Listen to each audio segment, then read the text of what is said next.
One of the things that I found to be most helpful in developing that self-generative energy is to identify a sense of meaning in your work. Each of us has an opportunity to lead from where we are. Here's the central idea. This is not about strategies or tactics alone. It's really about relationship. Especially today, people are loyal to brands, to entities they feel connected to. The more we understand about the experience we want to have in work and in life, and the more specific we can be about that experience, the better equipped we are to align ourselves and our place with the right time and the right space.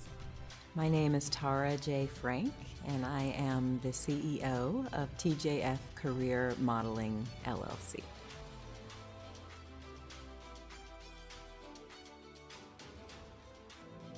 My objective as a speaker and consultant is to build bridges. I find that a lot of people have a bit of a gap between where they are and where they actually want to be. A leader really needs to understand who he or she is, what they uniquely bring to the world, how they want to contribute, what kind of professional experience they actually want to have, so that they can build a bridge intentionally from their current state to their future state. It didn't take me long to realize that other people's winning formulas for leadership were not going to work for me. I could be inspired by them, I could be informed by them, but I could never be them.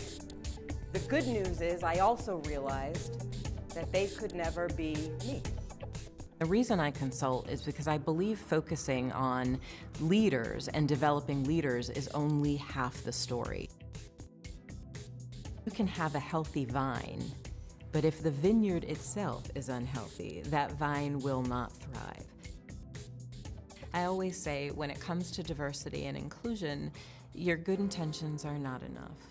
And so many companies and leaders have the best of intentions. I want everyone to feel included. I want everyone to feel they matter. I want everyone to feel they can contribute. And yet, deeper in the organization, that's not what is actually happening. Say somebody new who's never been in your facility comes through the doors and they're not dressed as you believe they should be dressed. If you feel a sense of displeasure, you are probably not going to be very welcoming. And now the result is that you are not an inclusive facility. That was not your intent necessarily. Everything is discoverable. They can look at your website and see what your board consists of. They can see who is on your executive leadership team. They can see what other people are saying about the actual experience in your company. If you have people you've brought into your mix who do not necessarily reflect the norm or the power core, and they don't have a chance to contribute, you will create this bubbling up of frustration and ultimately a disengagement. You can have representation, but representation without participation causes frustration. So you can bring diverse people into the building, right, into your teams, but if they're not making decisions, they're really not transforming your products, they're not transforming your services, and they're certainly not having the opportunity to transform your culture. I recently worked with a very large company who was interested in better supporting their women leaders. One of the things that we like to do up front is a little bit of a temperature survey, a sentiment survey, right? So that we understand how are they feeling about their leadership today, and then as we go through our process, we take a different point in time and we ask similar questions to understand whether that sentiment has changed. We designed a leadership experience to tap into what they need to know, what skills they need to develop, what experiences they need to have, and also the relationships they need to build. Three things have to be true for a company to actually make progress. You have to believe.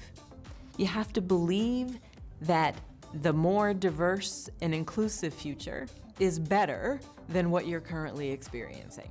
You have to create momentum, you have to get motion. And the third thing is commitment. And when I say commitment, I don't mean emotional commitment. I mean truly committing to making the change. And that often comes with accountability. What I love about speaking is I love being in that moment and really connecting with the audience. Whenever people come to a talk that I give, they're usually anticipating something. Sometimes they come looking forward to it. You know, they're like, I'm gonna hear something great today, and they're energized. Sometimes they come, you know, with a little bit of skepticism. You know, I'm not quite sure what she's gonna say, if it's gonna be different and more interesting than something else I've heard. I'm gonna show up, I don't know what to expect. It's safer just to not expect. I'm going to be present and see what happens. And usually when we have that experience together, I'm able to connect with that audience and share with them, you know, a new thought or a new idea in a new way that they really haven't thought about before. And my point is to help them realize how truly creative they are. Anything is within our reach, but we have to build the bridge. We can't wait for someone else to do it. We can't hope it will happen through our good intentions. We have to build the bridge on purpose. And I want people to realize that building a bridge on purpose is well within their power.